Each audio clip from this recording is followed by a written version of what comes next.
To start. We want to respect the time of our audience and of our legislative guests. Are you able to hear me okay? Started. Someone give me a sign. Do I need to take the mask off? Okay. Good morning. Good morning. And welcome to the League of Women Voters of Sioux City's Legislative Town Hall. This is the first of 3 town halls we will be hosting this legislative session.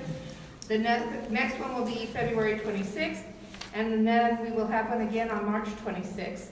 We would like to thank the Sioux City Museum for providing the space for the town hall. And before we go any further, the museum had a presentation this morning from the NAACP. So we would like to share the latest acquisition by the museum.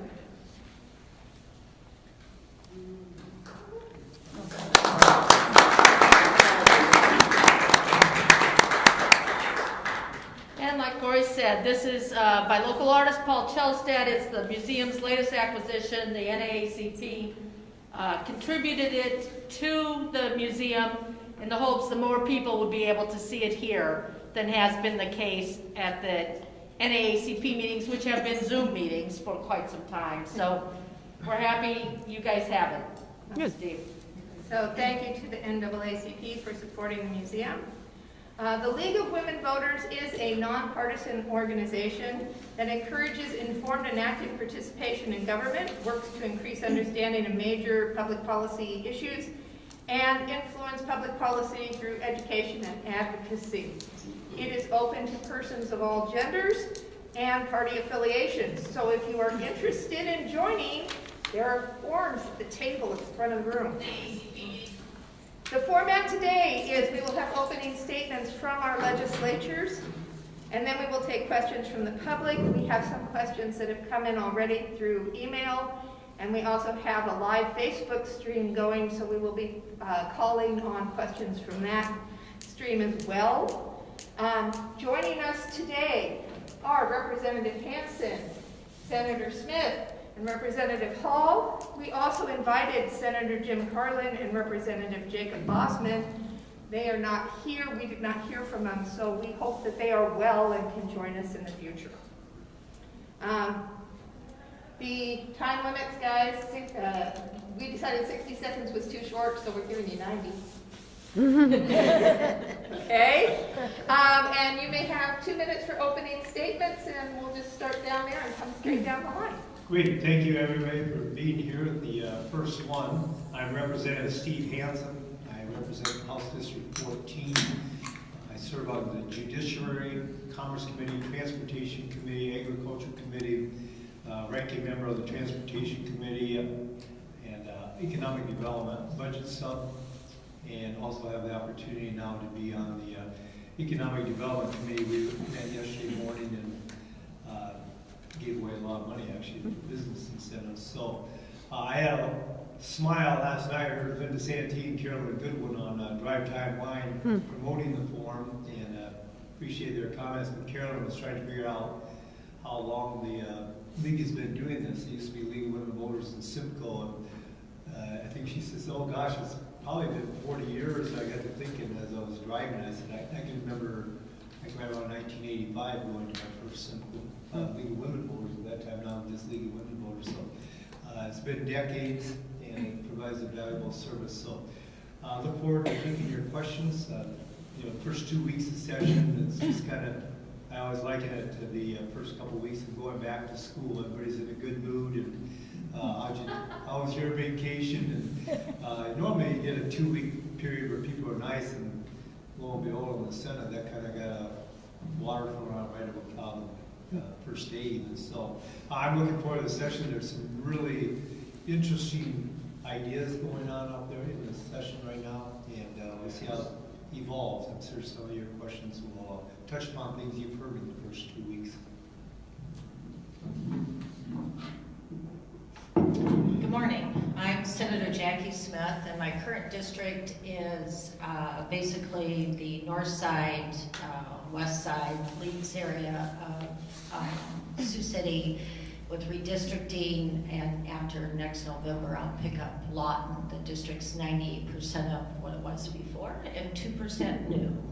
I sit on agriculture, which I volunteered actually to be on that committee because I do think there are some issues that can intersect much better as far as ag, you know, rural folks and city folks, if you will. And they, you know, kind of come together around clean water issues and our soil health and things like that. So I'm very much interested in moving Iowa forward in those areas and working with my colleagues.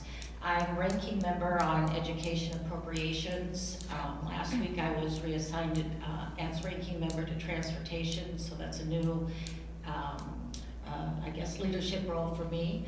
I'm also ranking member on local government, and those keep me very busy. So I look forward to your questions, and I would say, you know, I don't know how, people were in a good mood for about 30 seconds in the Senate. We had some very divisive opening remarks that just were established the culture wars, the culture differences, I guess, in the way we think. And I think a lot of it distracts us from our necessary work of solving the workforce problem that we have. So I look forward to your questions, and I'll hand it over to my colleague. Good morning, Chris Hall, State Representative for District 13. My committees are largely the same as last year and for the last several years. I serve on the Information Technology, Natural Resources, Commerce, and Appropriations Committees. You know, Jackie's comments about the divisive remarks made by the Senate President on the opening day of the legislature. Some of you, if you attend these forums regularly, would remember that last year we had some divisive bills and legislation that were introduced, and it was to the point that we actually had people within the business community discussing the fact that it was driving away opportunity and businesses were actually choosing to locate elsewhere. Last year, during some of these conversations, we saw grant dollars and a sizable investment, tens of millions of dollars, that were being looked at for Iowa State University, and the people that were making that decision ultimately told the selection committee, we are taking Iowa off our list. We're choosing not to put these investments in our business interests in the state of Iowa because of what the legislature is projecting. And if I were to just say again, I think that there are real challenges that the state is facing right now, and rather than focus on those real challenges, we see elected officials and some in leadership roles that are choosing to focus on ways to divide us and tell us that by putting down our neighbor, we should, you know, view it as ourselves succeeding. If somebody is doing worse than us, or if we are prodding them and saying that you are different, you are other than us, we should feel better because we are in the majority. And I think that's a wrong-headed and an un-Iowan look at what we can do. I often talk about the state budget, so just a small comment to wrap up. During my time in the legislature, the state of Iowa's budget has grown by $3 billion, from $6 billion to $9 billion. And we have gone without addressing during that time the same issues that we are still talking about today. Housing shortage, mental health, child care, or lack thereof, and a workforce shortage, and the fact that Iowa's population is not growing relative to our neighboring states. My colleagues in the majority are glad to discuss these issues, but have gone without addressing them in serious form at the same opportunity we've had same time we've had the opportunity to do so. Thank you. And they're not here. We will open with a question from one of our league members that was sent in by email. So if you would like to come up to the mic to read that. Thank you for being here. This is an email from Renee Weinberger, her question. There have been laws recently making it much harder for Iowans to vote in the upcoming elections, such as limiting drop box locations or shortening the time to request vote by mail ballots, etc. Will there be an opportunity this session to challenge that or to be able to change any of the laws that they've put out there?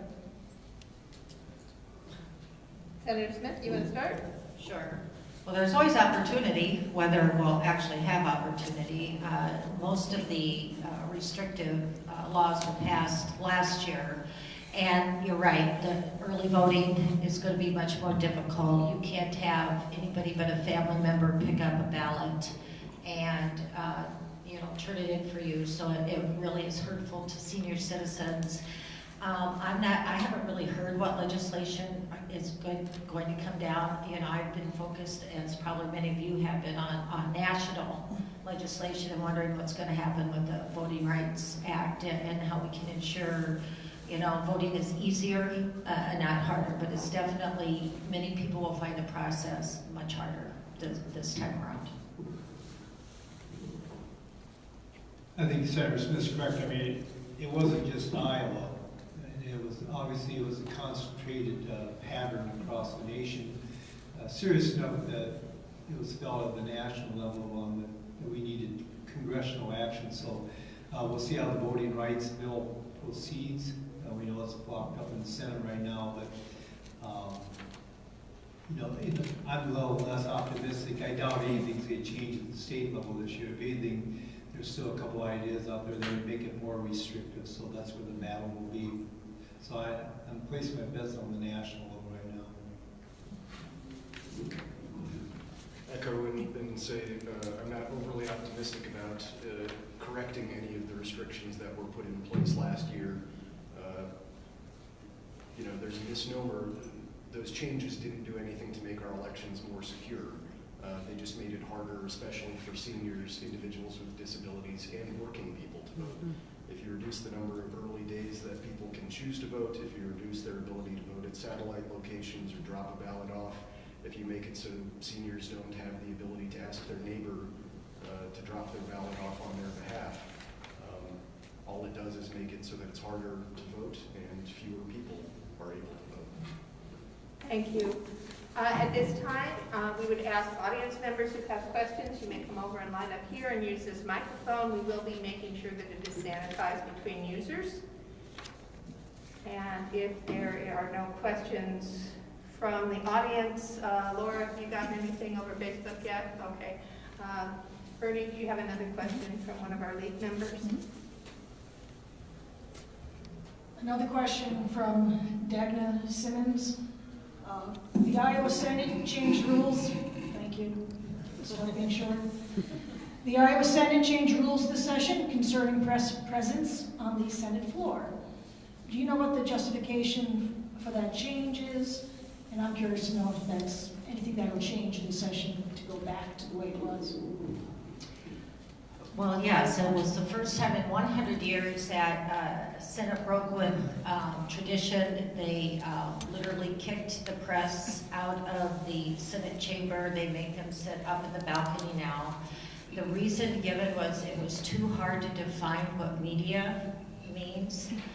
Senate Democrats have offered to work with Republican leaders on helping them define it. They've been able to define it every year. The House has figured out how to define it. So that was the reason given, quite honestly, was they were not able to define media. And there's more bloggers now, so and some news media has changed, but certainly willing to work with Senate Republicans to help them define it and get our press back in. I'm glad that the House has kept at least the press presence in our chamber available. It really does make a difference. And it's frustrating to see that happening over in the Senate. To give you a sense of why it's valuable, and many reporters have made this comment in kind of talking about the issue over the last week or two, when you have press and legislators close enough to actually interact, they're able to listen to speech and comments and data or supporting facts and correct their stories or give a better context to the public if they're able to interact with legislators, catch them, ask a question, make sure that they understood the comment and had the right clarity.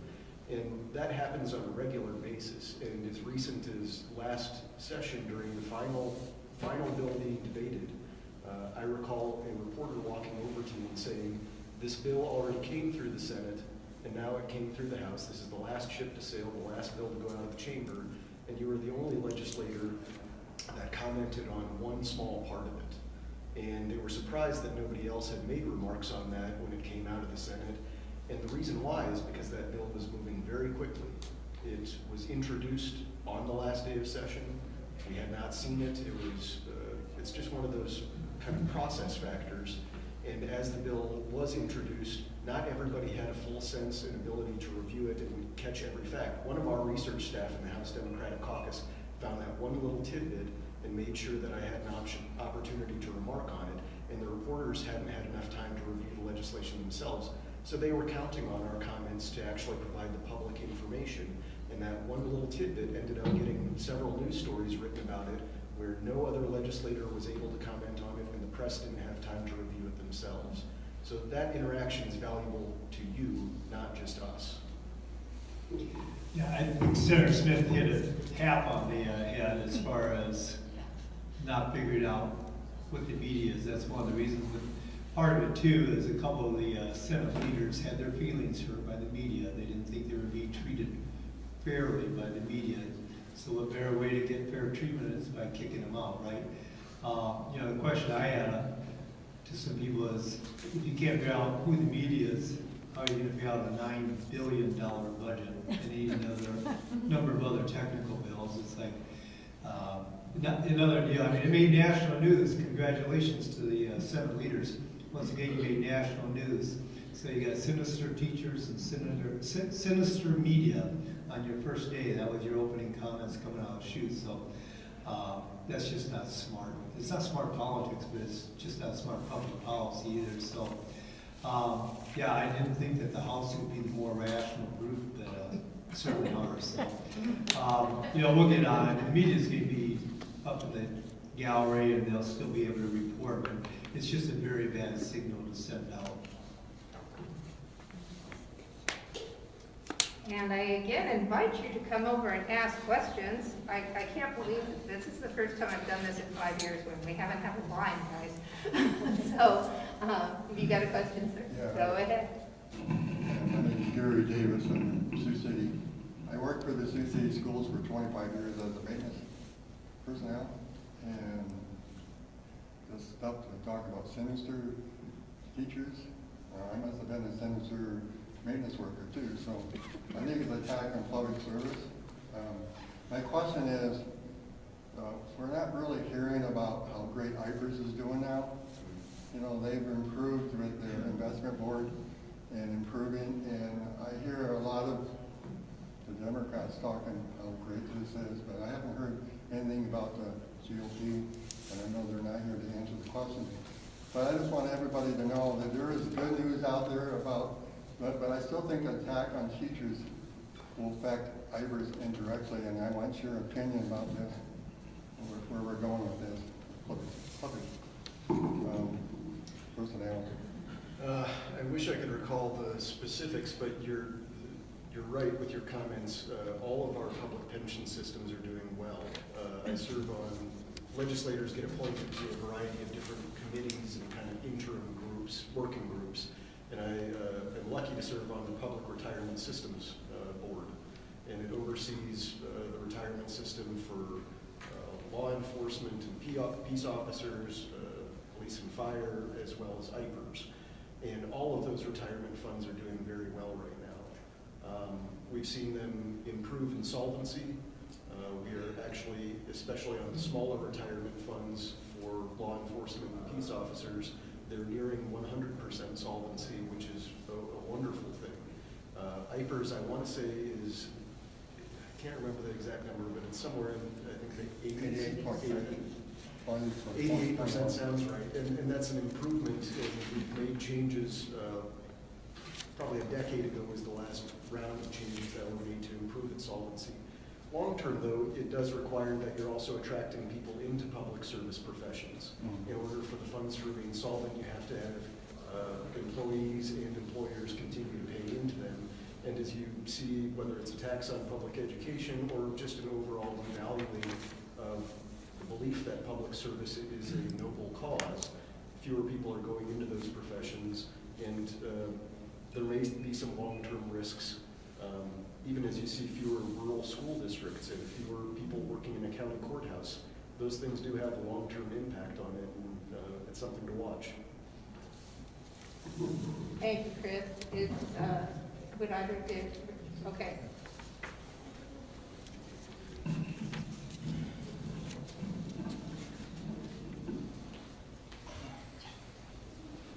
Hello. So it seems like more and more issues keep popping up that are drawing focus away from important things that will really have an impactful change to us all in Iowa.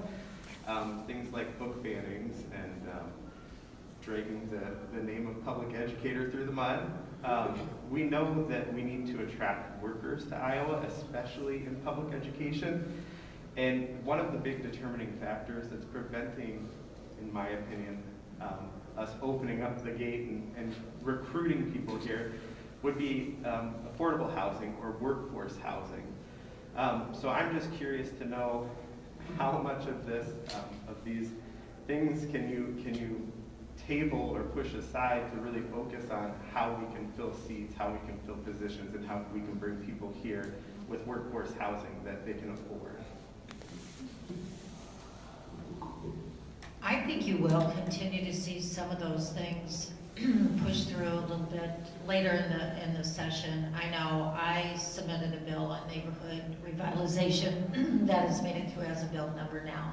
I'm not sure it'll be picked up, but there may be another bill out there that looks similar that will move forward. So that's sometimes what happens is, different people will have bills very similar drafted, and then some version of it will go forward. So I do think that we made some progress last year in affordable housing. I know that it's a top priority for City of Sioux City and getting a workforce here. So probably not enough. It's pretty hard to put money into programs when your only growth strategy is a tax cut. I go back to the old Berkeley Bedell days. I'll date myself here, but he wrote books and really editorials on his own business and then applied it to politics. And it's his belief, and I agree with him, you cannot grow by just cutting. You can't grow a workforce by just cutting taxes. So we will need to see programs supported, and there will be some of that, probably just not enough, Matt.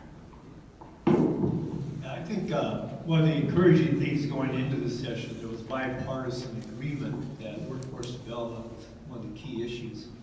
And I don't want anybody to fall off their chairs, but I'm going to give the governor some credit here. She has been distributing, I call them Biden stimulus dollars, out there to child care and housing. So you're starting to see that money come down from the federal level. Legislature is not involved in some of those decisions. So I know there's been a couple of child care grants thrown into up in our area, and I think those will be long-term good. I think it'll be very valuable because we all know that workforce development problem is a multi-pronged thing. One is salaries, housing, child care, quality education. We talked about that at the forum just before this one, the education forum.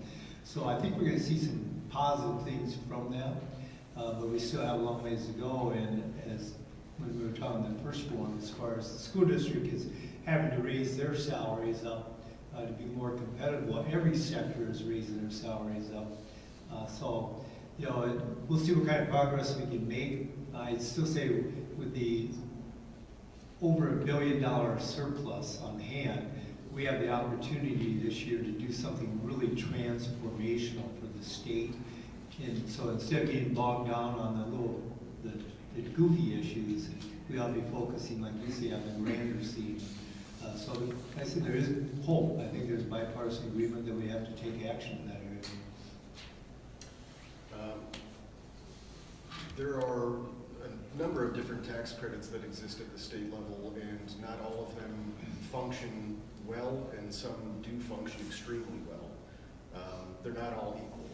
One of the better tax credit programs that exists that has really gone to good use in recent years is the Workforce Development Housing Credit.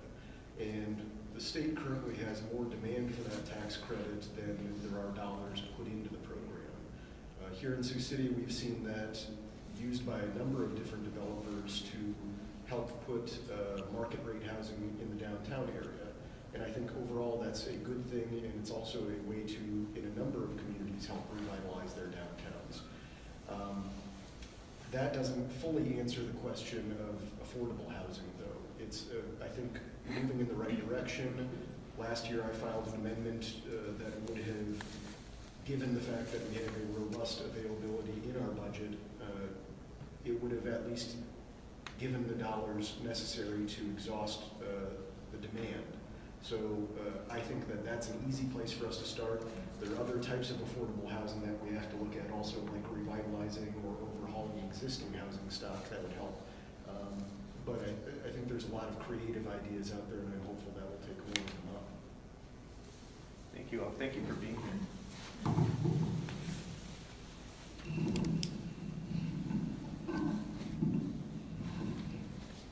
Hi, my name is Ann Myers.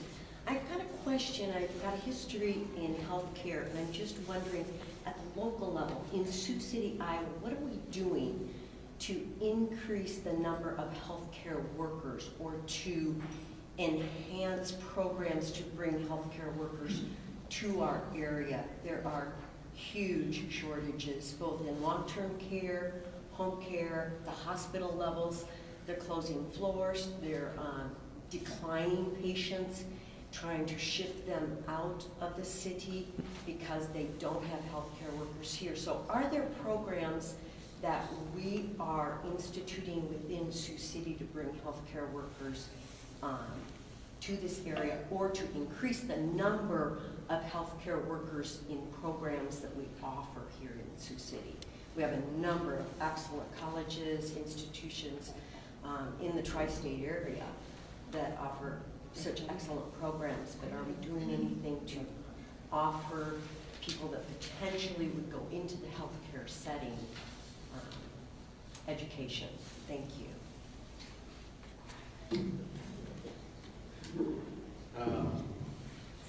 I view that in two different forms, and it's true at the macro level of workforce shortage. It's true in healthcare as well as a lot of other areas. And the two ways that you have to consider it are growing our population and bringing people on the whole to a place like Sioux City or to Iowa.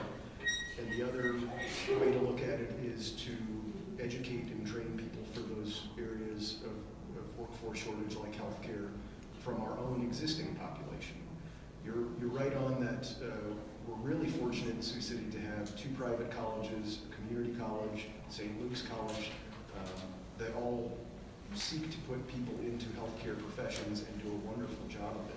One of my favorite days at the Capitol each year is when our nursing students come down and visit, and it's a great group, and it's a big group. So I know that there are students who are going into it. The state in recent years has probably done a few things. Some of them are like at the community college, we have set last dollar scholar programs that help offset tuition costs to students going into healthcare. We also have started to broaden out the number of programs that can receive student loan forgiveness.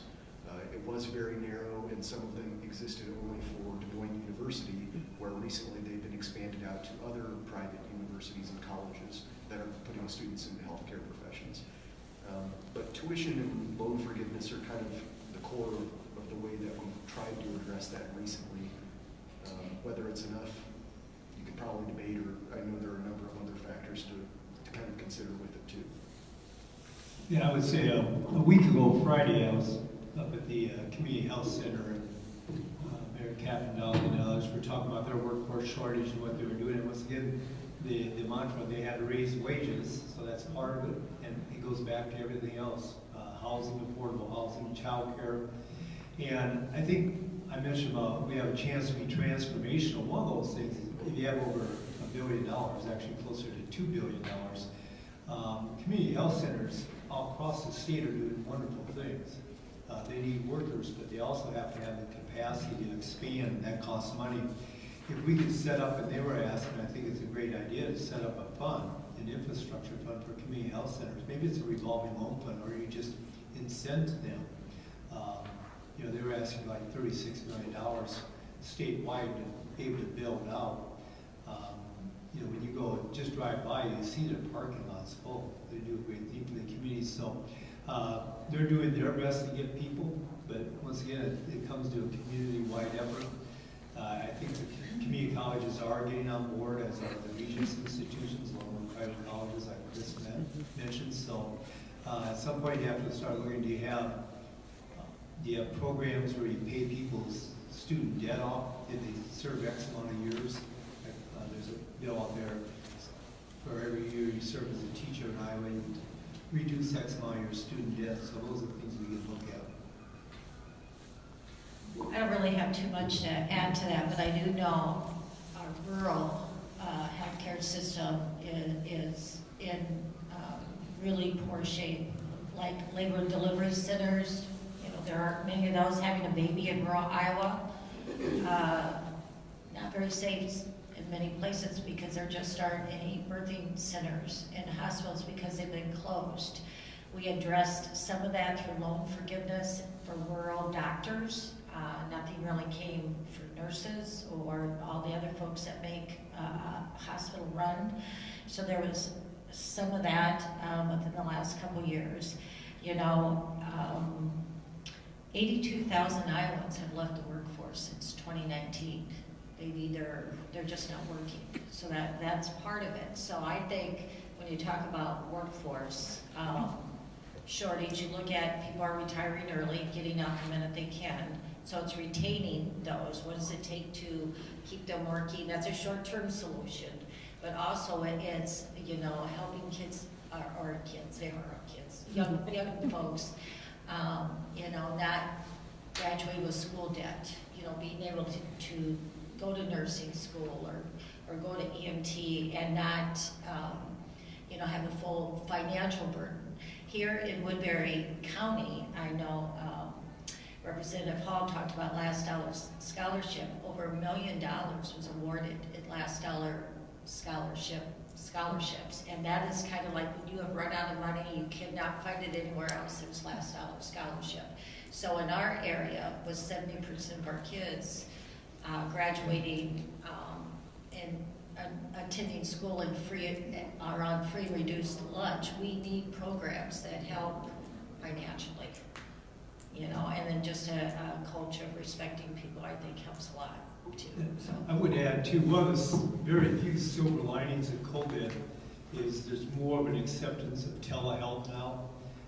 Even the insurance companies had to come around to funding it in an appropriate manner. And last year we saw progress on that. So I think more and more you'll see the use of telehealth in all fields, mental health, I mean, whatever it might be. And I think that's very encouraging, and we need to keep promoting those programs.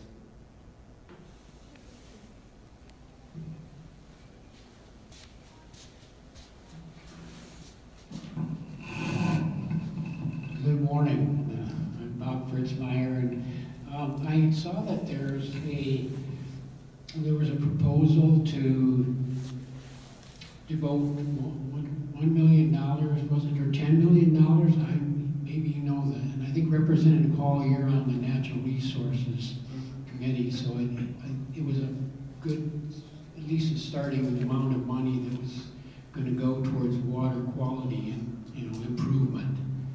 I was wondering if you could comment on that, where that is in the process, and what, if it does in fact become, you know, real, then how would that be? How would that process be monitored? What kind of accountability would there be towards progress as far as goals that are set for that process? Helping just to make us in Iowa better neighbors for the people down the rivers from us. And we know that the area in the Gulf of Mexico, the dead zone is called, which is really sad, has grown because of the amount of nitrates and phosphorus that we here in Iowa are sending into those rivers. And I wonder if you could give me some help with this and help us understand a little more about that, please. I wish that I had a better sense of the proposal that you mentioned. It may be something that the governor proposed within her budget. Yeah, that was it. Yeah, and it's not something that we've discussed yet, and not something I really have a good sense of. There's certainly funding available for us to put into efforts like water quality improvement, and my best guess is that her proposal probably sticks to kind of existing formulas. If you put money into them, they probably would go toward farmers in the form of cost share, so that if a farmer were to use some of their own dollars to either put cover crops or buffer strips or an improvement on their land that would improve water quality, the state kicks in some share of the cost as well.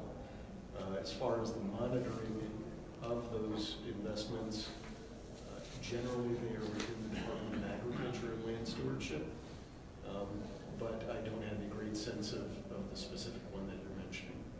I'll have to learn about it, and I hope that it's something we do discuss, but it hasn't come up yet. It's just a little early in session.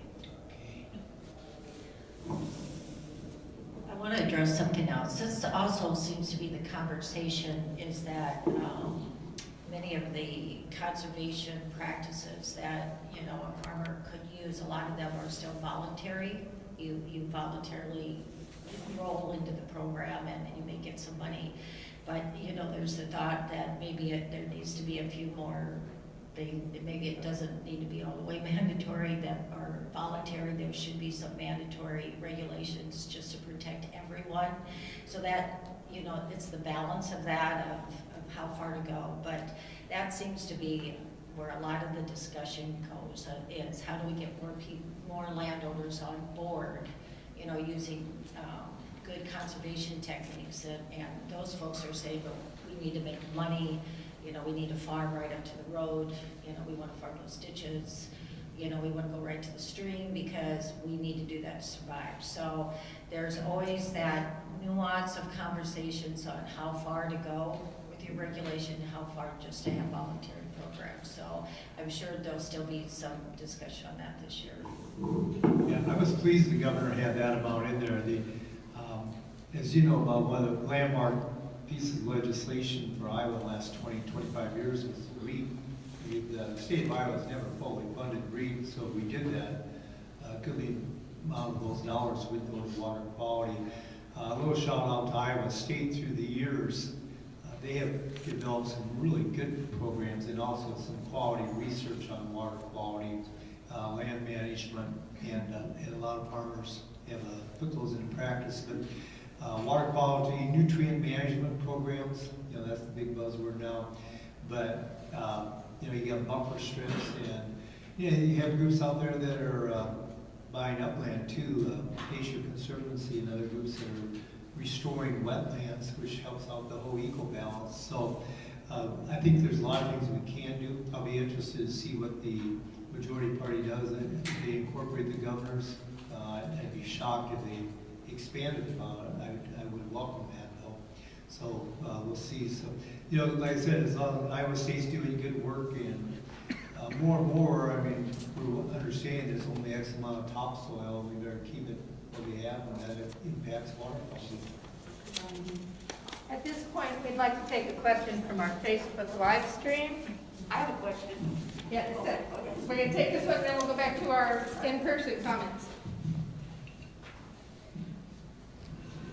Karen Heidman wants to know, or wants you to please comment on Governor Reynolds' tax proposals, especially eliminating tax on retirement monies and the 4% flat tax.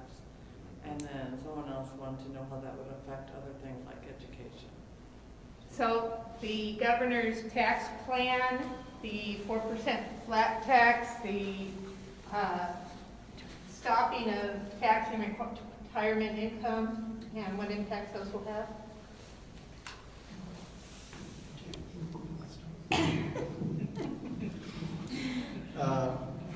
I'll take a stab at it. The governor's, let's see, the governor proposed what she's calling a flat tax, so everybody would pay the same rate of taxation.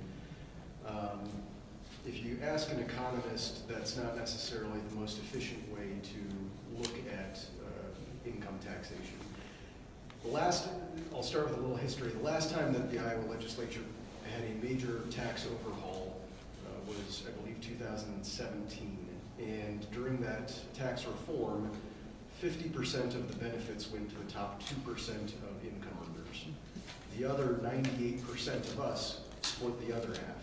So half of the tax relief went to the top 2%, and the rest of us, all 98% of the average working family in this state, got to split the other half. And this furthers that disparity. If you provide that much relief to the top income earners, the lion's share of tax relief are going to those that already have seen tax relief in recent years. And also, it's not providing the form of tax relief that would help our economy, and the average family who experiences a couple extra $100 in their budget are going to go spend those dollars in the local economy. Folks that may receive some tax relief at the very top of the income bracket are probably using it for, I actually don't have a good sense, but who knows? Stocks, or an additional mortgage on a home in a different state. I question whether it's the best use of tax reform conversations, and there are a couple other pieces. I know my time has run, but I'll let the others take a stab at it. Well, it's a simple question and a complicated answer. I do know there are 10 states that have a flat tax. I tend to think if it were really a great idea, a lot more states would have it. So, I'm waiting for the tax experts to give us more information on that. I also said this earlier in the education forum.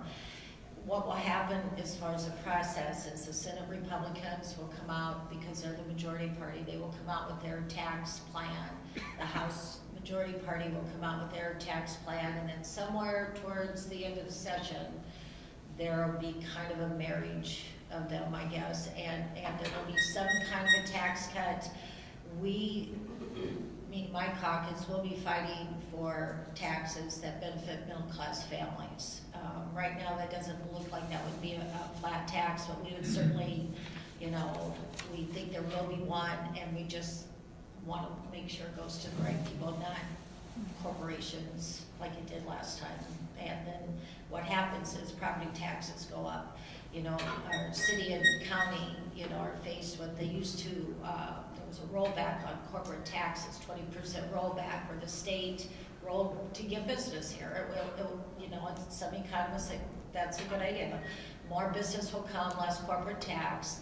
But then they gave the cities and I guess Iowa so much time to get a lot more corporations in here, to get more taxes, and then it would not shift to residential. Well, some of it's going to shift to residential because someone needs to make up for it, or you have to cut your services. So there's just, I got giddy when I heard about retirement income, and then I had to slap myself and say, well, you can be 49th in education if you want, or, worst case scenario is I think we just have to fund our services. And believe you me, every time we go somewhere, there's a different group that says we're not functioning well. We don't have enough. We don't have people working. We don't have people even applying for our jobs. So you can't cut and think that's the way you're going to get more people to come in. Superintendents say our applicants for our jobs are not saying, what's the tax rate here? They're saying other bike trails, can I afford a house? Other things are important for population growth too. So there is some differences on how you get there.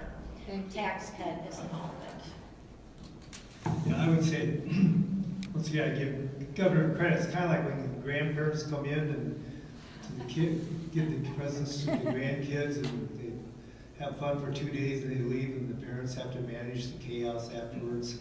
It's kind of the governor. A lot of proposals out there. I'm open to ideas. We have to crunch the numbers. The flat tax, though, is not a progressive tax. I think everybody knows that. So if you can make it less regressive, then maybe it has an appeal. I do think when you have $1 billion in surplus, you're going to have a tax cut. I'm open to that. Representative Hall and I voted for tax changes last year, and I think he's right. 2017 or 2018, there was significant reform too, so you gotta let that catch up. All those changes haven't even gone into place yet, so it was a good statement. You know, my concern is how do you keep retirees from moving out of state? How do we retain them?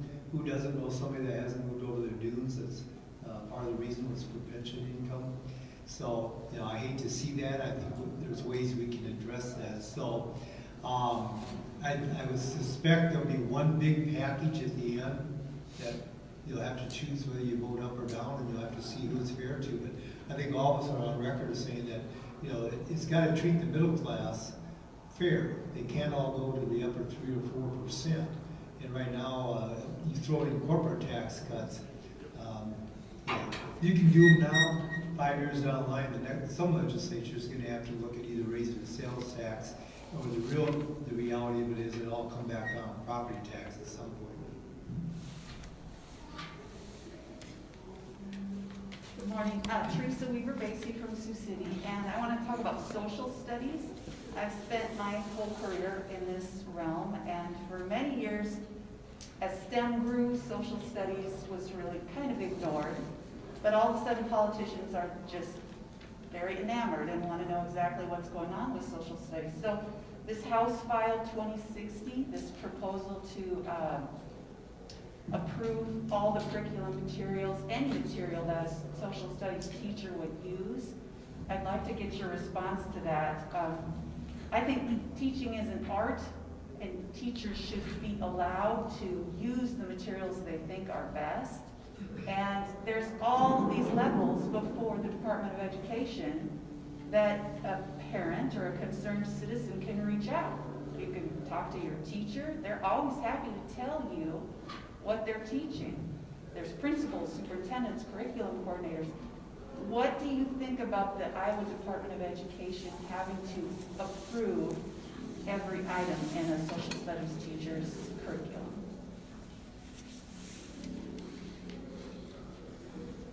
What's a house file?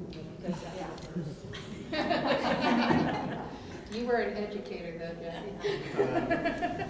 Thanks for the question. I have not looked at that bill.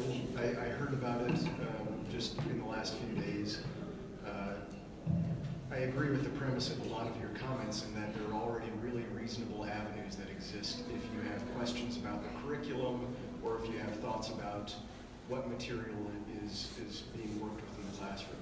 First and foremost, parents have access to the educator of their children, the teacher that you can have a conversation with. And second, I don't know that it makes sense for the legislature to continue issuing these statewide proclamations of what needs to happen when we have local school boards and officials who work specifically with the school district and duly elected to make these decisions and work through any kinks in the system that come up or problems or concerns that parents might have. I have always trusted our local school board to make decisions that are best for our community because they're closer to those decisions than we are at the state capitol. They know the parents, they know the teachers, and it's a reasonable avenue for anybody to already go through. We don't have to continue coming up with ideas that are statewide in nature when a local fit is the better idea.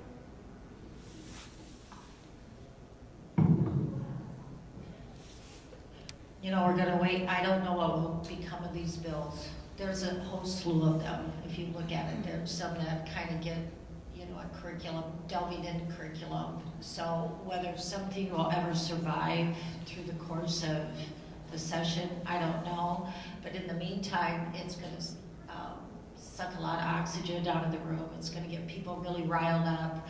Some parents are gonna be really nervous about what's in their library, you know, even though kids have phones and there's internet and all of that. So it seems to me to be just another attempt to divide us, not unite us, and it's starting a culture war and seeking a solution to a problem that I don't think exists because there is already a process in place for any parent to go into school and get any kind of information they need. Not that this is a question, but I think we would all agree parents have rights. That seems to be this year's mantra. Parents have rights, of course they do. So do local school boards, they have responsibilities, local elected officials. And I said last year at one of these forums that you have a lot of legislators that wanted to be city council members or county supervisors. Now they want to be school librarians too. So, and this determined social science curriculum. So, you know, we have processes at work. Parents need to get more involved. I think we have a great school district here, and I think Senator Smith hit it on those. There's a lot of bills that are being introduced right now. It's an election year, for one thing, and people, you know, if you're a representative, you get an idea from home, you might pursue it, whether it's a good idea or not, but there's a lot of fringe ideas out there right now, so we'll see where they go, but we really need to keep the eye on the ball, that there's a whole lot of money out there. The budget we're at an unprecedented time in Iowa district for this kind of surplus, and we ought to be thinking about transformational ideas, big picture ideas, and now worrying about what book that Johnny's couldn't get at the bookstore anyway or on the internet. We have about 84 days to sort it out, so that's my hope anyway. Hi, my name is Jacqueline Fox, and I work at the Woodbury County Attorney's Office. So my question is related to, I'm looking at the 2021 public policy priorities, and there's this prong called rethinking our approach to criminal justice. There's a lot of crime going on here in Woodbury County. We have major issues with racial and economic disparities in the way that we're prosecuting cases, but these aren't things that we're acknowledging or measuring. So one of the things on this list is to ensure equal treatment under the law regardless of race, racial mixture, ethnicity, religion, disability, gender, or sexual orientation. So my question to you guys is, what have you been doing and what do you intend to do to kind of fix that? Because that's a very generic thing. So what specifically are you doing or do you have in mind? You know, the Chief Justice in her address to the legislature brought up that subject, and their answer was, I think, to continue more training, to strive to be more sensitive to the issues that you brought up. So I know within the judicial system, you know, they're sorting it out. They read the stats. One statistic, for instance, let's talk about cannabis usage. If you smoke marijuana and you're white, and you smoke marijuana and you're of color, you're 7 times more likely to be arrested if you're of color. So one simple thing that I have supported is we need to decriminalize marijuana usage, personal usage, and even regulate it like alcohol. That doesn't go very far, but personally that's the side of the issue. And according to polls, most Iowans agree with that. So that's a very simple answer to a very big question. I know when I worked at Woodbury County Board of Supervisors in the Juvenile Justice Department, there were questionnaires and intake data, you know, addressing racial disparities, and progress was made on placements. And the period of time that I was there, we did see improvement. I don't know where that is right now, but we need to start young, not just in the jail system.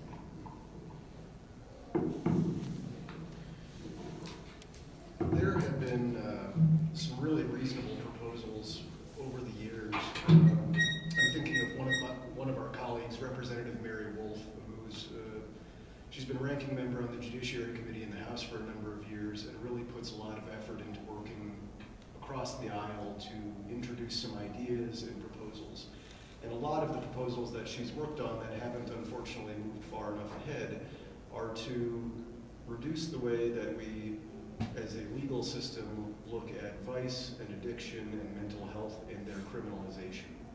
And we, too often in a political setting, you see in an election year, there are politicians who are interested in trying to be tough on crime. And so they introduce a new penalty or criminalize something that doesn't necessarily need to be, where it could be addressed in an alternate method with either support or rehabilitative services or something to help make the person whole in a way that isn't just putting them in jail. And so there's a legislative creep to always try to penalize people and show that you're tough on crime, and it doesn't have to do with the actual human involved in it. And we end up seeing a lot of those disparities in who's incarcerated and why, because we also, we know that economics, and as you're a child coming up through the world, if you grow up poor, you're going to also be exposed to a lot more challenges or exposed to some of those vices and addictions or disorders or other things. You're just at a greater risk to them. And so as you choose as a legal system to make them a criminal offense, you're also going to have a lot of people who start off on a harder footing, ending up with an even harder placement as an adult because we've criminalized those behaviors instead of trying to address them in a better form. It requires money to make sure that we're actually helping people instead of just locking them up. I think if you get a transcript of the Chief Justice, Susan Christensen, her speech the first week of session, she has some real positive things in there, including juvenile justice. And she wanted to do a massive review of the juvenile justice system. That's been 30 years. And when you look at criminal justice issues, quite often they begin at the juvenile justice level, how that's handled, and then your rate of recidivism when they get to be adults. So I think that's pretty important. There's no one solution to that question, but I would say a goodly portion of the burden lies at the local level. I think the city of Sioux City has done great work over the last 20 years. I know they've held meetings down here, unity in the community, public meetings. They believe in community policing. The city council through the years has been very supportive on the budget side of that with the police department. So I think it really does start at the local level. What decisions do you make on who you arrest, under what situations, and then it comes back to the county attorney. Who do we prosecute? There's a tremendous amount of discretion. It starts at the street level. Police officers they let a lot of people go. It's not just with traffic tickets where you maybe think you talk your way out of something, but you have discretion. I found that out when I worked in the juvenile justice field. How you treat the people upon their first entry into the system is important. If you can delay people moving further into the system, usually it pays off more in the long run. So a lot of those things, like I said, are really local decisions, local policing, and making sure that resources are there for it.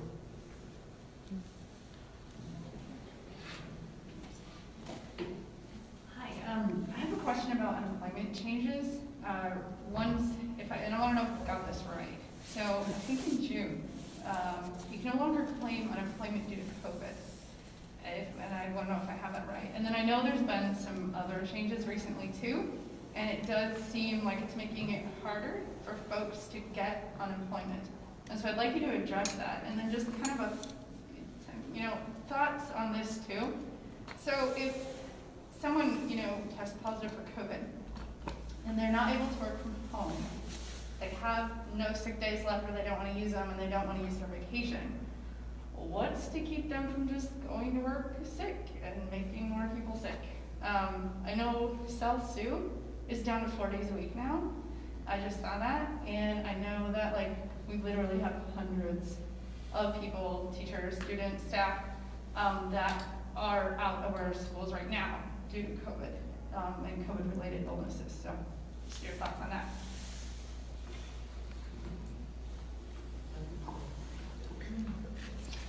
All right, I'll tell you what I do know about the unemployment, I guess. There were some changes made. I believe it's there were some extra weeks that were cut off. You can't get as many weeks as 12 weeks. I think 12 weeks less of unemployment, but I might be, don't quote me on that. I do know that they cut the number of weeks eligible.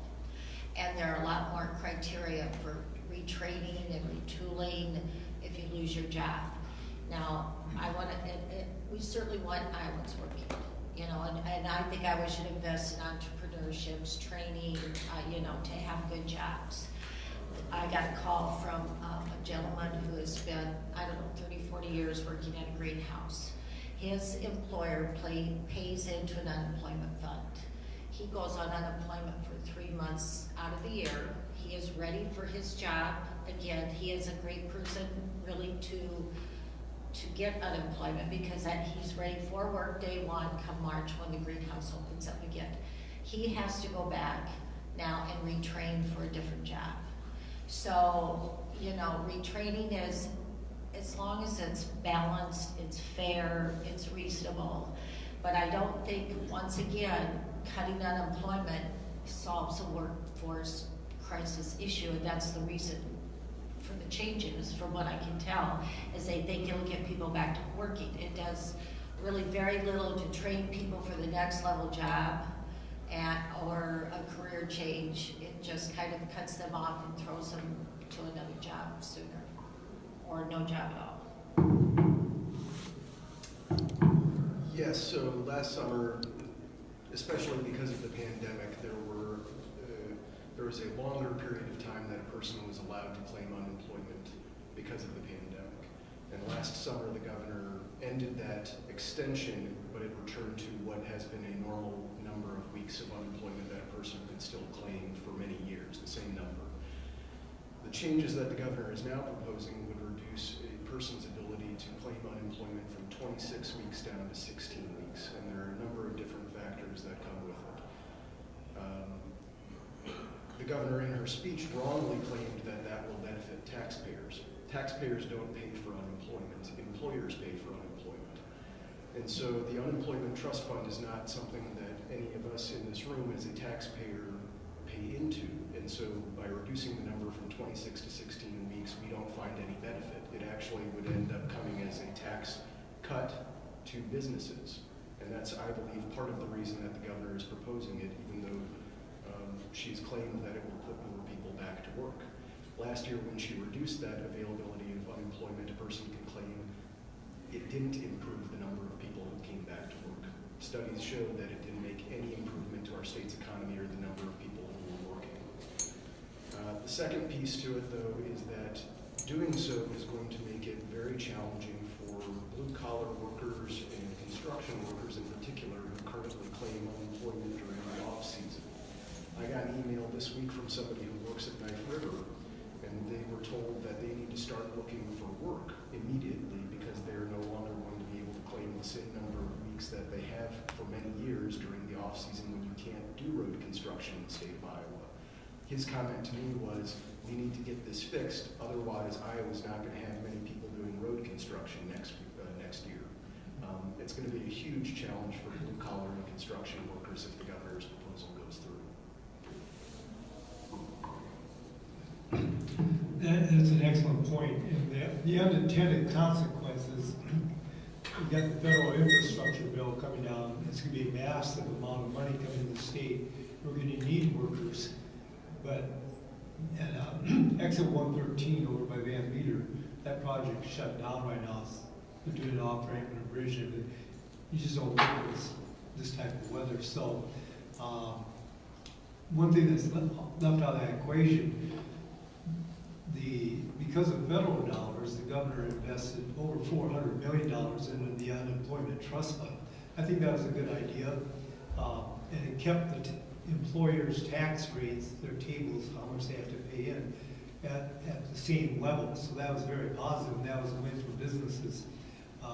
Not necessarily a win for workers, but you can make it an argument it's a win for all of Iowa. So that was a massive investment. So somehow waving the wand and saying we're going to eliminate 4 weeks is going to increase the labor supply. Well, all the states that eliminated the money that Chris was talking about, the extra federal dollars, every state still has a workforce shortage problem. So it goes back to it's a multi-pronged problem. It takes a multi-pronged approach to fix it. So broken record. Affordable housing, good paying jobs, child care, and good quality education system. All those will get you a workforce. And I think we have another question from Facebook.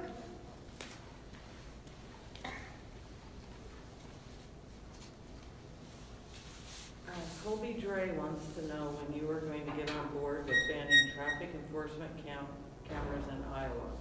He says everyone knows they're being used for revenue and not doing anything to improve public safety.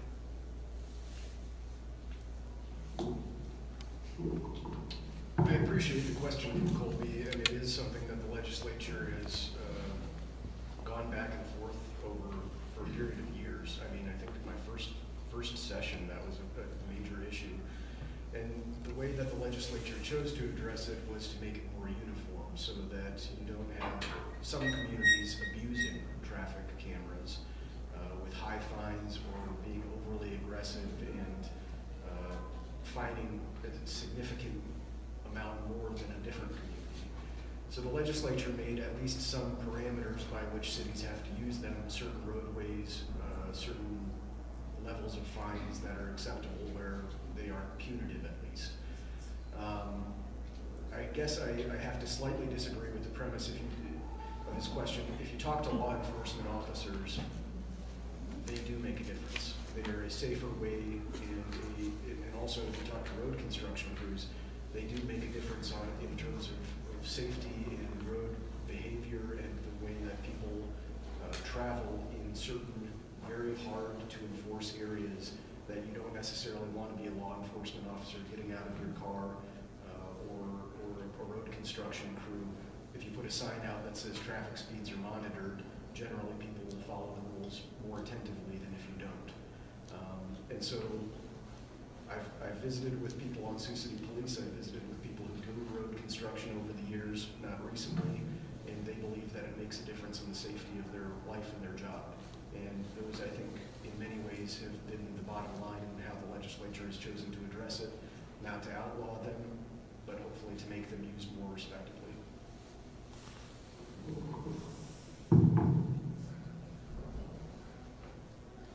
Do you have any other questions, Laura? Renee Weinberg wants to know what can be done to make voting in Iowa easier, not harder, as so many of the new regulations that have been put in place seems to make it harder. So how can we make it easier? And I think we started with a question on this, so now the question, the flip side, is there something we can do to make things better? Well, repeal everything that we did along those lines last year that made it more restrictive. That's the most obvious. You know, the bottom line is just gonna have to get out there, work a little harder and encourage people to get to the polls. You still have an absentee ballot voting period. People are gonna have to tell their friends and neighbors how to do it and do it in a correct manner. It's unfortunate that people want to restrict people's voting rights. Like I said, it's a national pattern, and you know, in a healthy democracy, you have people voting, and you would think you want people to vote. Make registration easier. I remember one time we had registration cards in phone books. For those people that remember phone books, but yeah, there's different ways you can encourage voter registration. Once again, the floor manager of the main bill last year in the House said this wasn't about fraud. And I mean, he was adamant about that on the floor. It's not about fraud. And my response to that is no, it's about restricting people's rights to vote. And so that was unfortunate. So we just have to keep working on it. We covered everything? Or you got something to say first? One more? Okay. Just, this was from email from Carolyn Goodwin. How might you, as a legislator, can you work to welcome new refugees and immigrants to Iowa? And is there any information you can share with our attendees about groups already working on welcoming refugees and immigrants to Sioux City? And maybe if there's any state programs available for them? You know, I don't have a good answer to that, but I think like Mary Traulia does an excellent job with refugees. They do get federal and probably some state grants to run. I know some of the churches, you know, are working with refugees. Other than that, I know I was part of a refugee welcoming committee a few years ago, and then quit allowing, and that was from Eritrea, and then refugees stopped coming for a while because they couldn't come anymore because the former president cut off that program. So I know we have Afghan refugees, and it's my understanding that they do need resources, that there is a lot more that should be done. That's what I'm hearing from one of my colleagues who actually is a Lutheran minister and has quite a bit of contact with refugees, and she just thinks there could be a lot more done to welcome. But as far as state programs, I don't think there's much.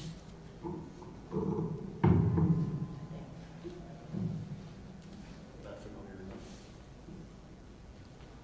Anything else? Okay, this is a first, I think, since I started voting this. We got one more?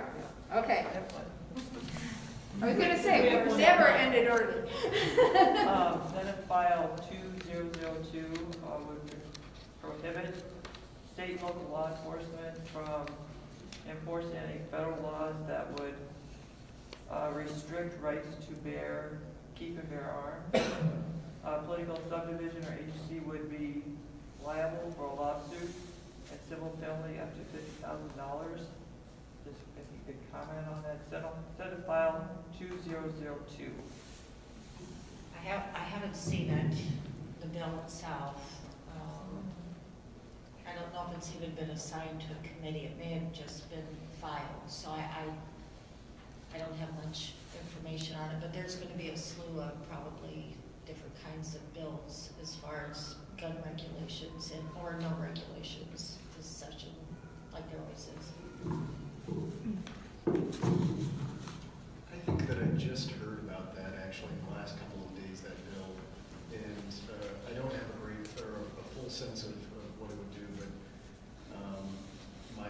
the gist of my understanding is it restricts local governments from making local decisions about, I don't know if it would impact their decisions or their ability to enforce courthouse security or public building spaces or things of that sort.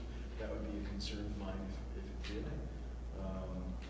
But generally speaking, I know that it's aimed at trying to put local governments in a position where they're not able to restrict firearm usage or carrying responsibilities in ways that they may deem fit.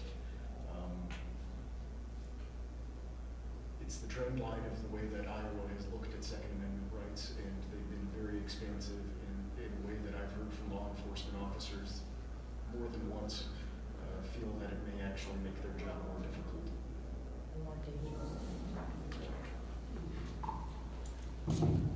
Jacqueline Fox again. I guess my question is a little generic because I don't want us to not take up all the time. But what is one thing that you guys, given your time, that you were really proud to support, and what is one thing that maybe you wish you would have done differently? Because I think that you all are going to be on the ballot again soon. Maybe, maybe not. So. What was that one proud? One thing we're proud of and one thing we're not? One thing you were proud to support. Maybe it worked out, maybe it didn't, but you were proud to be a part of it. And then one thing that maybe you thought afterwards, oh, I wish I would have done that differently. I'll give you guys some time to think about that. I would say this was, some of you know I was in legislation before, and so this is only my second year after a 20-year lapse. Maybe the one thing I wish I did differently would have maybe reconsidered running again, but after this last week, that's not true. But I still think one of the things that had the longest lasting impact, and it was a Sioux City initiative, and at that time it was the penny sales tax for school infrastructure, and Sioux City led that. And as a Democrat at that time, I was very supportive of that. The sales tax is not a progressive tax, it's a regressive tax. So I took a lot of heat for that. We passed that, and it became so popular statewide that then basically took away our penny, made it mandated, which we've actually come out okay on that. But when you think about the long-ranging impact that has had, if you look at the new schools we've had in the city since then, it's been pretty phenomenal. So I would say that's probably the one thing that just stands out for me, and that and probably voting for REAP legislation back in the day.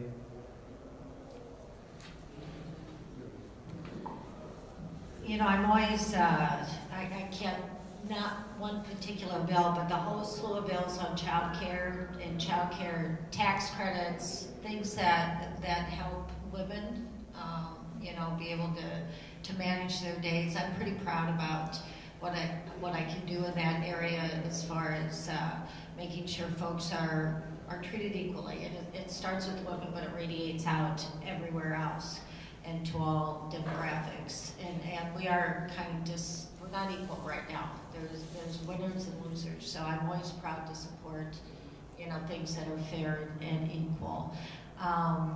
You know, I always wish I could do more. I feel so apologetic every time I leave a forum when there are so many needs and there are so many people saying, you know, on broken record, we can't get workers, you know, we don't feel valued, we don't feel support.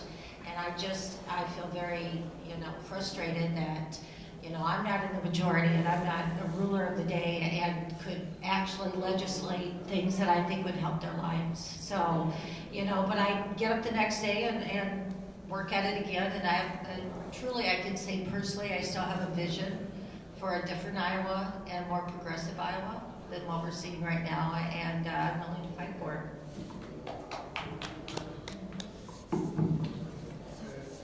Similar to Steve's comment, you know, one of the things that I support and would love to see in my lifetime that I'm surprised actually hasn't been passed by the legislature is something dealing with sales tax. And it was approved by voters more than a decade ago now. I really think that there's value in talking about the Natural Resources Outdoor Recreation Trust Fund, or IWIL, some people call it. I started out, you know, on the younger end of the spectrum of legislators. I was 25 when I got elected, and I knew that my peers were talking about quality of life and what it was going to take to keep my friends and the guys that I grew up with wanting to live in Iowa instead of getting scattered to the Midwest and other places. And it's the type of thing like whether it's bike trails or clean water or state parks that are robust and full of you know, wildlife and hunting and fishing opportunities.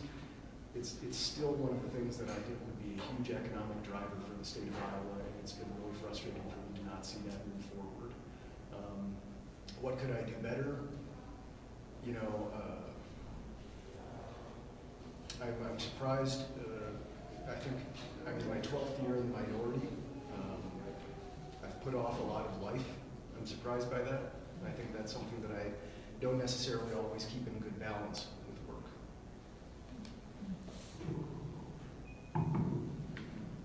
Okay, one last call for questions. You good? Oh, you got one? Okay. We'll let one of our timers ask a question. Hello, I am Kayla Jobber. I'm also, along with being a member of NYC, I'm also a member of the Iowa Youth Congress, where we are a group of high schools all across Iowa who are working together towards advocating for issues affecting Iowa youth. I know this past Thursday, many of the members, although I personally could not attend, many of the members did meet up with the state legislators talking about position statements for us to advocate into bills. Have you personally met with any of the members, and if you have, are there any updates, I'm sorry. No, that was on Thursday, and it was kind of a week at the Capitol where COVID was going through it, so I chose to work remote that day, and when you do that, you lose out on being able to meet with the groups that come. I did have a very busy week the day I was there, but you know, I just had too many colleagues that were testing positive, so I have in the past, I didn't get a chance this time when they were there. Yeah, I did get a chance. Like Jackie said, there's many more people there this year than there were last year, and so I was wandering through, and actually there was another group meeting, and I saw some of the students. And at that time, the main issue they were relating to me was about education issues and adequate funding. So I I share that with them. I think that over 50% of the state budget goes to education. We have to ask ourselves, are we doing enough, and can we do it smarter? So it was enlightening. It was good to see him down there. So. I also did have a chance to stop down on Thursday, just before I was heading out for the afternoon. Visited with the students from the Iowa Youth Congress, and I think that they work in collaboration with the State of Iowa Youth Advisory Council. And so I had a really nice visit and got some of your position statements for the year, some of the projects and issues that you're really focusing on. And, always a nice group, and I was glad to see students down there.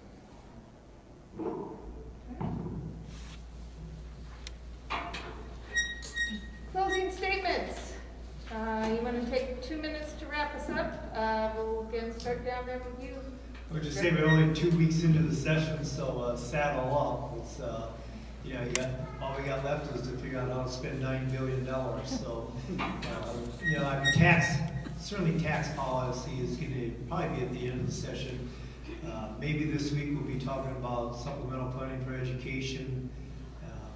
There's just a long ways to go, and be careful with the fringe issues out there. I keep saying keep the eye on the ball.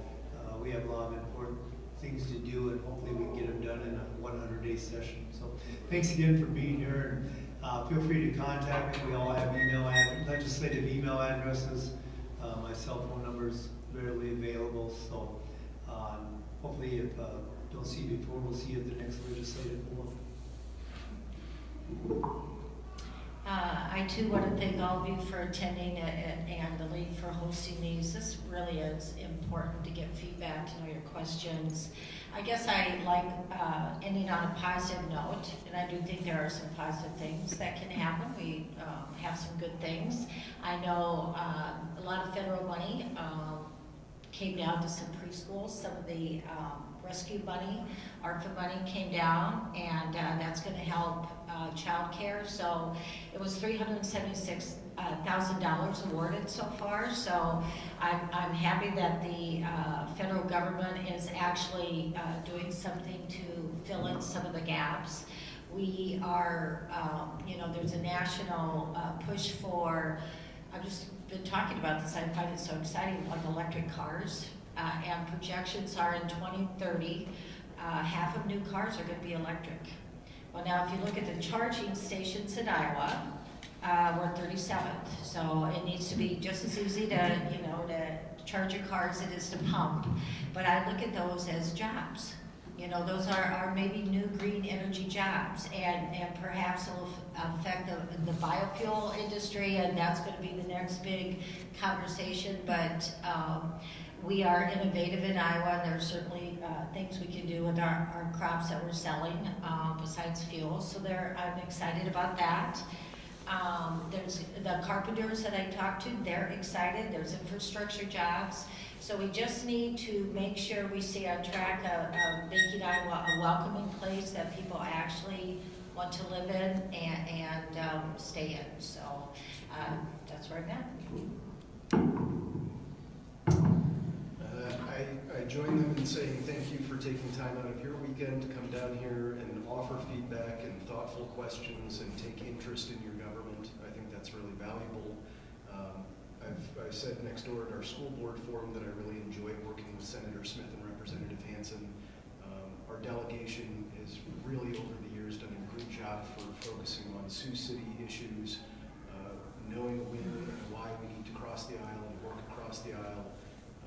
I think that it's, to your benefit to hear from us and also know that we're working on your behalf. I wish that our colleagues were more willing to come to these on a frequent basis, because I think it's valuable for me too to hear different points of view and for us to be able to share that with you, because this is it's a two-party system. It's a state government that should be trying to represent everybody, regardless of whether you voted for them or not. We've got some big topics ahead of us. Everybody's talking about affordable housing, mental health, child care, workforce, and population growth.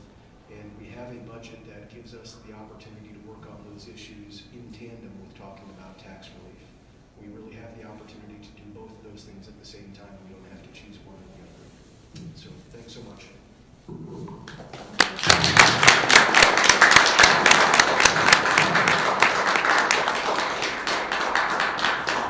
And Representative Hansen, Senator Smith, and Representative Paul, thank you on behalf of the League of Women Voters for being here today to answer our questions.